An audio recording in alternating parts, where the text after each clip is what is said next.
இளைஞர் கவின் ஆணவ படுகொலை செய்யப்பட்ட நிலையில் தமிழக அரசு வழங்கிய நிவாரண நிதியை பெற பெற்றோர் மறுப்பு தெரிவித்திருக்கின்றனர். இது குறித்த விவரங்களை வழங்குவதற்காக இணைகிறார் எமது செய்தியாளர் சரவணன். சரவணன், விவரங்களை வழங்கலாம். வணக்கம் பிரகாஷ். தூத்துக்குடி மாவட்டம் ஏரல் அருகே இருக்கக்கூடிய ஆறுமுகமங்கலம் பகுதியை சேர்ந்தவர் கவின். 27 வயதான இவர் சென்னையில் ஐடி நிறுவனத்தில் என்ஜினியராக வேலை பார்த்து வருகிறார். கவின் தூத்துக்குடி பள்ளியில் படிக்கும் போதே தன்னுடன் படித்து வந்த பாளையங்கோட்டை கேடிசி நகரை சேர்ந்த சரவணன் கிருஷ்ணகுமாரி தம்பதியரின் மகளுடன் நட்பாக பழகி வந்தார். ஆனால் அவர் பழகுவது அந்த பெண்ணின் சகோதரரான வாலிபர் சுஜித் என்பவருக்கு பிடிக்கவில்லை என்றும் கூறப்படுகிறது. இதனால் பலமுறை கவினிடம் எச்சரித்த நிலையில் அவர் கேட்கவில்லை என்பதால் நேற்று முன்தினம் பாளையங்கோட்டை கேடிசி நகர் பகுதியில் வைத்து சர்ஜித் என்பவர் அவரை சரமாரியாக வெட்டி படுகொலை செய்யப்பட்டிருக்கிறார். உயிருக்கு போராடி கொண்டிருந்த கவினை போலீசார் மீட்டு நெல்லை அரசு மருத்துவமனைக்கு கொண்டு செல்லும் நிலையில் அவர் பரிதாபமாக உயிர்ந்திருக்கிறார். இது தொடர்பாக நேரடியாக பாளையங்கோட்டை காவல் சென்று சுஜித் என்பவர் போலீசில் சரணடைந்திருக்கிறார். ஆனால் தற்பொழுது கொலையாளி சுஜித் என்பவரின் தாய் மற்றும் தந்தையரான போலீஸ் சப் இன்ஸ்பெக்டராக பணிபுரியும் சரவணன் மற்றும் கிருஷ்ணகுமாரிக்கு தொடர்பு இருப்பதாகவும் அவர்களையும் இந்த வழக்கில் சேர்த்து நடவடிக்கை எடுக்க வேண்டும் என்றும் கவினின் உறவினர்கள் கோரிக்கை வைத்துள்ளனர். நேற்றைய தினம் உடலை வாங்க மறுத்து ஏரல் பகுதியில் சாலை மறியல் போராட்டத்தில் ஈடுபட்டு வந்தாங்க. அவர்களிடம் போலீசார் சமாதான பேச்சுவார்த்தை நடத்திய நிலையில் சப் இன்ஸ்பெக்டர்களான சுஜித்தின் தாய் மற்றும் தந்தை மீதும் வழக்கு பதிவு செய்யப்பட்டது. தொடர்ந்து நேற்று மதியம் முதல் தற்பொழுது வரை சுஜித்தின் தாய் மற்றும் தந்தை இருவரும் சப் இன்ஸ்பெக்டராக இருக்கிறாங்க. 2 பேரிடமும் தற்பொழுது வரை போலீசார் ரகசிய இடத்தில் வைத்து விசாரணை நடத்திட்டு வராங்க. ஏரல் பகுதியில் தொடர்ச்சியாக நடைபெற்று வரக்கூடிய இந்த சாலை மறியல் போராட்டத்தை கைவிட வேண்டும் என்று தமிழக அரசு வழங்கிய அந்த நிவாரண தொகை நிதியை தற்பொழுது உயிரிழந்திருக்கக்கூடிய கவினின் பெற்றோர் வாங்க மறுப்பு தெரிவித்திருப்பது ஒரு மிகப்பெரிய ஒரு அதிர்ச்சியும் ஒரு பரபரப்பையும் ஏற்படுத்தியிருக்கிறது. ஏனென்றால் நேற்றைய தினம் முதல் தற்போது வரை ஏரல் பகுதியில் ஒரு மிகப்பெரிய ஒரு பரபரப்பான சூழல் நிலவிட்டிருக்கு. அது மட்டுமில்லாமல் கவின் கொலை செய்யப்பட்ட சம்பவம் தற்போது ஆணவ கொலையாகவும் கூறப்படுகிறது. மாற்று சமூகத்தை சேர்ந்த பெண்ணை காதலித்ததால் கவின் படுகொலை செய்யப்பட்டிருக்கிறார். இதனை கண்டித்து கவினின் சமூகத்தினர் மற்றும் ஊர் பொதுமக்கள் ஏரல் பகுதியில் மிகப்பெரிய போராட்டத்தை தொடர்ச்சி நடத்திட்டு வராங்க. போராட்டத்தை ஒடுக்க வேண்டும் எனவும் சமாதான பேச்சுவார்த்தையில் கவின் பெற்றோர் உடன்பட வேண்டும் என்று கூறி தமிழக அரசு வழங்கிய அந்த நிவாரண தொகையை தற்பொழுது கவினின் பெற்றோர்கள் வாங்க மறுத்திருக்க சம்பவம் ஒரு அதிர்ச்சியை ஏற்படுத்தியிருக்கிறது. எங்களுக்கு நிதி வேண்டாம், என மகனின் மரணத்திற்கு நீதிதான் வேண்டும் என்று நிதி வழங்க வந்த காவல்துறை அதிகாரிகளிடம் கவினின் பெற்றோர் கூறியது ஒரு மிகப்பெரிய ஒரு அதிர்ச்சியை ஏற்படுத்தியிருக்கிறது. நாங்கள் என் மகனின் சாவுக்கு நீதி கிடைக்கும் வரை தொடர்ச்சியாக போராட்டத்தில் ஈடுபடுவோம் என்றும் நீதி கிடைக்கவில்லை என்றால் இந்த போராட்டம் மிகவும் தீவிரமடையும் என்றும் கூறியிருக்கிறாங்க. அது மட்டும் இல்லாமல் தமிழக அரசு ஒரு முக்கிய கோரிக்கையும் வச்சிருக்காங்க. எனது மகனின், அதாவது கவினின் இறப்பை சிபிஐ விசாரிக்க வேண்டும் என்ற ஒரு முக்கியமான கோரிக்கையும் பதிவு செய்யப்பட்டிருக்கிறது. தொடர்ச்சியாக 2வது நாளாக கவினின் உடலை வாங்க மறுத்து கவினின் பெற்றோர்கள் மற்றும் உறவினர்கள் போராட்டம் நடத்திட்டு வராங்க. நேற்று மதிய தினம் உடல் கூராய்வு முடிந்த நிலையில் தற்பொழுது கவினின் உடலானது நெல்லை அரசு மருத்துவமனை பிரேத பரிசோதனை அறையில் வைக்கப்பட்டிருக்கிறது.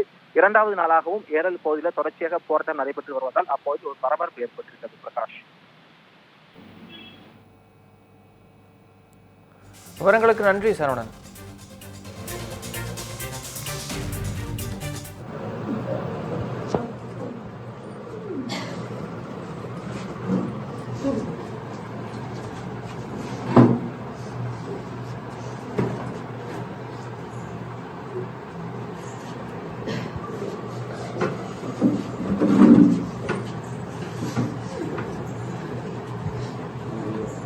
ஏசி பேசினார் இல்லையா சுரேஷ் ஏசி அவங்க ப்ளஸ் அங்கே கலெக்டர் இந்த கேஸ் சம்மந்தமாக இந்த கேஸ் இப்போ நம்ம இந்த மாதிரி சம்பவம் ஆச்சு இல்லையா, கவர்மெண்ட் சைடில் எப்போவுமே ஒரு இனிஷியல் அமௌண்ட் நமக்கு தருவாங்க. ஸோ அந்த அமௌண்ட் நமக்கு கலெக்டர் தரப்பாக சேங்ஷன் ஆகிருக்கு. ஸோ அதை எடுத்துட்டு தாசில்தாரும் ஏசி நிதி வேண்டாம், நீதி வேணும். அது நம்ம பண்ணிடுவோம். இது அவங்க 2 பேரும் அரெஸ்ட் பண்ணணும். நீதி தேவையான நீதி இருக்கு, அது பண்ணிடுவாங்களா? நீதி வேணும். இது நம்ம எப்பவுமே நீதி வேணும், அவங்க கைதும் பண்ணணும். உங்க நீதி எனக்கு வேண்டாம்.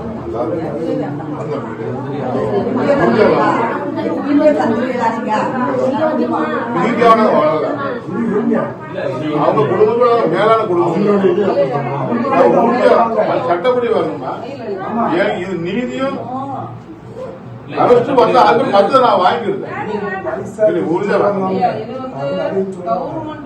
இந்த கவர்மெண்ட் பணம் வேண்டாம்,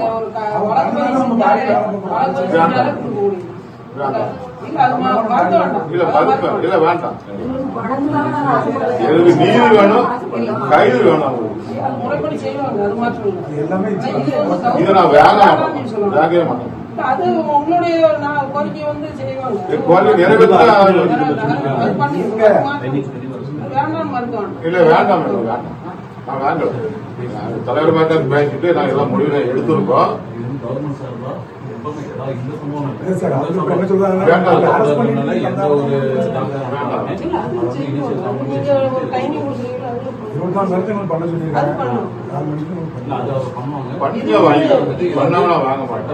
பண்ணினாலுமே நான் வாங்க மாட்டேன். நான் எத்தனை கோழி வந்தாலும் வாங்க மாட்டேன். சரி சரி.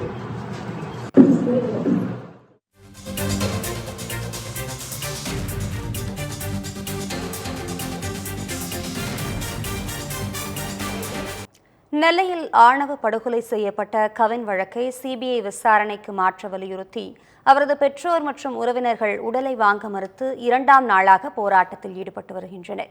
கூடுதல் விவரங்களை செய்தியாளர் சரவணனிடம் கேட்கலாம். சரவணன், தற்போது அங்குள்ள சூழல் என விரிவான தகவல்களை வழங்கலாம்.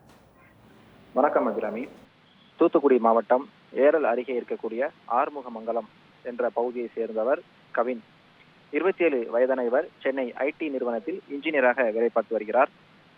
கவின் தூத்துக்குடி பள்ளியில் படிக்கும்போது தன்னுடன் படித்த பாளையங்கோட்டை கேடிஎஸ் நகரை சேர்ந்த சரவணன் கிருஷ்ணகுமாரி தம்பதியரின் மகளுடன் நட்பாக பழகி வந்திருக்கிறார். நாளடைவில் அது காதலாக மாறியிருக்கிறது. நேற்று முன்தினம் பாளையங்கோட்டை கேடிஎஸ் நகர் பகுதியில் வைத்து சுர்ஜித் என்பவர் அவரை சரமாரியாக வெட்டி படுகொலை செய்யப்பட்டிருந்தார். இது தொடர்பாக பாளையங்கோட்டை போலீசார் இன்ஸ்பெக்டர் காசி பண்டியன் வழக்கு பதிவு செய்து சுர்ஜித்தை கைது செய்திருக்கிறார்கள். இதனிடையே இந்த கொலை சம்பவத்தில் அவரது தாய் தந்தையான போலீஸ் சப் இன்ஸ்பெக்டர்களாக பணிபுரிந்து வரும் சரவணன் மற்றும் கிருஷ்ணகுமாரிக்கும் தொடர்பு இருப்பதாகவும் அவர்களையும் வழக்கில் சேர்த்து நடவடிக்கை எடுக்க வேண்டும் என்று சுர்ஜித் உறவினர்கள் கோரிக்கை விடுத்து அவரது உடலை வாங்க மறுத்து தற்போது நேற்றைய தினம் முக்காணி அருகே ஒரு மிகப்பெரிய சாலை மறியல் போராட்டத்தில் ஈடுபட்டிருந்தாங்க. சப் இன்ஸ்பெக்டர்களான சுர்ஜித்தின் தாய் மற்றும் தந்தை மீது வழக்கு பதிவு செய்யப்பட்டிருக்கிறது. தொடர்ந்து மறியலில் ஈடுபட்டவர்கள் அங்கிருந்து கலந்து சென்ற நிலையிலும் இன்று 2வது நாளாக உயிரிழந்த கவினின் உடலை வாங்க மறுத்து உறவினர்கள் மற்றும் பெற்றோர்கள் அவரது சொந்த ஊரான ஏரல் அருகே ஒரு மிகப்பெரிய ஒரு போராட்டத்தை நடத்தி வராங்க. தொடர்ச்சியாக இது குறித்து குற்றம் சாட்டப்பட்டிருக்கக்கூடிய சப் இன்ஸ்பெக்டர்கள் சரவணன் மற்றும் கிருஷ்ணகுமாரி ஆகிய 2 பேரையும் போலீசார் ரகசிய இடத்தில் வைத்து விசாரணை நடத்தி வருவதாகவும் நமக்கு தகவல் கிடைத்திருக்கிறது. நேற்று மதியத்தில் இருந்து சுமார் 20 மணி நேரத்திற்கும் மேலாக அவர்களிடம் விசாரணை நடத்தப்பட்டு வருவதாகவும் கூறப்பட்டிருக்கிறது. விசாரணையின் முடிவில் அவர்கள் மீது கூறப்பட்ட குற்றச்சாட்டில் உண்மை இருக்கும் பட்சத்தில் நிச்சயமாக அவர்களும் கைது செய்யப்படுவார்கள் என்று போலீசார் தரப்பில் தகவல் தெரிவிக்கப்பட்டிருக்கிறது. தொடர்ச்சியாக 2 ஆண்டுகளுக்கு மேலாக நட்போடு பழகி வந்த கவின் மற்றும் அவரது காதலி இருவருக்கும் இடையே ஏற்பட்ட ஒரு மனஸ்தாபத்தை தொடர்ந்து நேற்று முன்தினம் அவரை பார்ப்பதற்காக நெல்லை மாவட்டம் பாளையங்கோட்டைக்கு வரை சென்றிருக்கிறார். இளம்பெண்ணின் தம்பியான சுர்ஜித் என்பவர் கவினை அழைத்து சென்று ரகசிய இடத்தில் வைத்து சரமாரியாக வெட்டி படுகொலை செய்யப்பட்ட சம்பவம் நெல்லை மாவட்டத்தில் ஒரு மிகப்பெரிய ஒரு பரபரப்பை ஏற்படுத்தியிருக்கிறது. நேற்று மதியம் உடற்கூராய்வு முடிந்த நிலையில் தற்போது கவினின் உடலானது நெல்லை அரசு மருத்துவமனை பிரேத பரிசோதனை அறையில் வைக்கப்பட்டிருக்கிறது. அவரது உடலை தற்போது வாங்க மறுத்து வழக்கை சிபிஐ விசாரிக்க வேண்டும் என்று பெற்றோர்கள் தரப்பில் கோரிக்கை வைக்கப்பட்டிருக்கிறது. தொடர்ச்சியாக ஏரல் மற்றும் முக்காணி பகுதியில் பதற்றம் நிலவி வருவதால் அந்த பகுதியில் தூத்துக்குடி மற்றும் நெல்லை மாவட்ட காவல்துறையினர் இருந்து அங்கு கூடுதல் போலீசார் பாதுகாப்பு பணியில் ஈடுபட்டிருக்கிறாங்க. வழக்கை சிபிஐ வசம் ஒப்படைக்கும் பட்சத்தில் உடலை வாங்குவோம் என்றும் கூறியிருக்கிறாங்க. தூத்துக்குடி மாவட்ட ஆட்சியர் நேரில் வந்து உடனடியாக பேச்சுவார்த்தை நடத்த வேண்டும் அப்படிங்கிற மாதிரி கோரிக்கையை முன் வச்சிருக்கிறாங்க. தொடர்ச்சியாக ஆத்தூர், முக்காணி மற்றும் ஏரல் ஆகிய 3 பகுதிகளிலும் பதற்றம் நிலவுவதால் தூத்துக்குடி மாவட்ட காவல்துறையினர் மற்றும் நெல்லை மாவட்ட காவல்துறையினர் சுமார் 200க்கும் மேற்பட்ட காவல்துறையினர் அப்போது பாதுகாப்பு பணி ஈடுபட்டு வராங்க. இன்று மாலை உடலை வாங்க வருவதாக ஒரு தகவல் வெளியான நிலையில் தற்பொழுது உயிரிழந்திருக்கக்கூடிய கவின் பெற்றோர்கள் வழக்கை சிபிஐ வசம் ஒப்படைக்கும் வரை நாங்கள் கவின் உடலை வாங்க மறுத்துள்ளோம் என்றும் தெரிவித்திருக்கிறார்கள். அபிராமி,